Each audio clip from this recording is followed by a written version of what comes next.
Selamat pagi Akademia semuanya.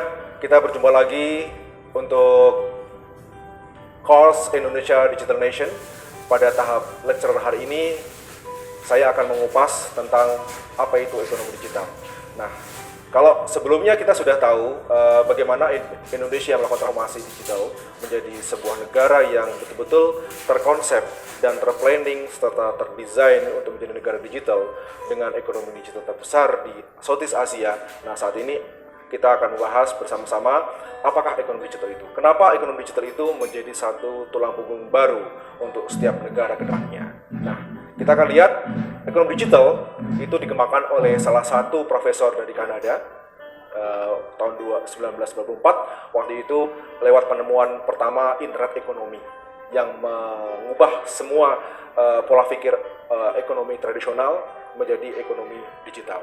Saat ini saya membawa sebuah buku dari Profesor Don Tim Scott, buku yang sudah direvisi 20 tahun kemudian, tahun 2014, dengan konsep yang lebih baru lagi setelah Google berdiri. Nah, kalau buku sebelumnya adalah sebelum Google berdiri, maka pada buku barunya ini, revisi barunya ini, Rethinking Promise and Peril in the Age of Network Intelligence ini lebih menekankan kepada bagaimana kontribusi ekonomi digital untuk pembangunan bangsa dan pembangunan negara, terutama untuk sektor ekonomi. Nah, salah satu adalah financial services di dalam buku ini. Makanya Eric Schmidt sebagai salah satu chairman di Google Amerika Serikat memberikan kata pengantar dalam buku ini.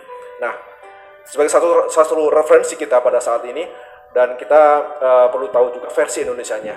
Jadi Indonesia itu memberikan persepsi ekonomi digital adalah ekonomi kreatif yang sebelum sesi sebelumnya, lecture sebelum sudah saya kemukakan itu ekonomi kreatif menjadi salah satu primadona juga di Indonesia sampai dengan tahun 2025 nanti ya. Nah, ekonomi digital atau ekonomi kreatif yang saat ini kita kenal di Indonesia itu adalah merupakan ekonomi model baru. Jadi ekonomi yang diadopsi oleh sebuah negara yang ingin bertransformasi ke digital dengan menerapkan teknologi digital. Nah, kita lihat apakah definisi itu bisa kita implementasikan di Indonesia saat ini, bahwa ekonomi digital adalah ekonomi masa depan yang mengubah bisnis model, supply chains, mode transaksi, dan interaksi yang didorong oleh teknologi platform. Nah, di sini ada kata-kata platform. Platform itu nanti akan mengubah segalanya. Platform menjadi satu tolak ukur baru di dalam keberhasilan menjalankan sebuah konsep kenegaraan. Bukan lagi sebuah tatanan-tatanan yang konvensional sebagaimana kita tahu saat ini ada undang-undangnya, ada peraturannya, ada manajemen dari kenegaraannya, namun nanti semua sistem tata kelola negara ini, e-government-nya, e-birokrasinya dikelola dan ditata oleh sebuah platform yang akan menggerakkan semua roda pemerintahan kita. Nah, komponennya apa saja untuk menggerakkan ekonomi digital di sebuah negara itu? Kalau pada lecture sebelumnya saya sudah mengatakan ada 4 jenis teknologi digital, yaitu satu adalah adanya mobility, kedua adalah tentang big data, ketiga adalah cloud computing, dan keempat adalah social channel.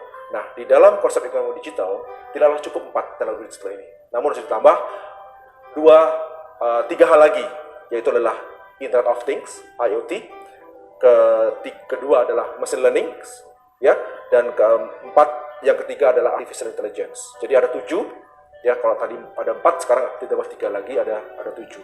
Dari social media, big data, cloud computing, mobility, Internet of Things, machine learning, dan artificial intelligence. Jadi ada 7 komponen yang bisa kita kembangkan di dalam negara kita untuk menuju ekonomi digital terbesar se-Southeast Asia. Saat ini menjadi cita-cita kita. Nah, untuk bicara ke sana, pemerintah kita saat ini memang sudah mencoba untuk mendorong, ya, adanya pembangunan ekonomi digital di semua sektor, namun belum terwujud sama sekali. Nah, yang sudah dikemukakan saat ini adalah potensi UMKM yang di lecture sebelumnya juga sudah saya bahas. Potensi ekonomi digital di UMKM sangat besar sekali, dan ini menjadi satu prioritas utama pemerintah sekarang. Dan untuk pemerintah selanjutnya di tahun 2019 nanti, siapapun presidennya, itu juga tetap harus memfokuskan anggaran, dana belanja negara itu untuk mengembangkan digitalisasi di sektor UMKM, usaha kecil dan menengah ini. Dan itu akan menyumbangkan PDB nasional hingga dengan 20%. Itu sangat besar sekali. Jadi kalau kita mengembangkan ekonomi digital di sektor pariwisata, mungkin hanya berimbas sekitar 5-7%, kemudian pertanian itu lebih besar lagi ya, sampai dengan 15%, dan UMKM paling besar kontribusinya ke PDB kita sampai dengan 20%. Nah, percepatan itu harus kita imbangi dengan pembangunan infrastruktur, connectivity, kemudian juga pembangunan jasa dari semua telekomunikasi yang kita saat ini miliki, harus kita kembangkan agar ekonomi digital itu betul-betul kita rasakan manfaatnya untuk masyarakat ke depan.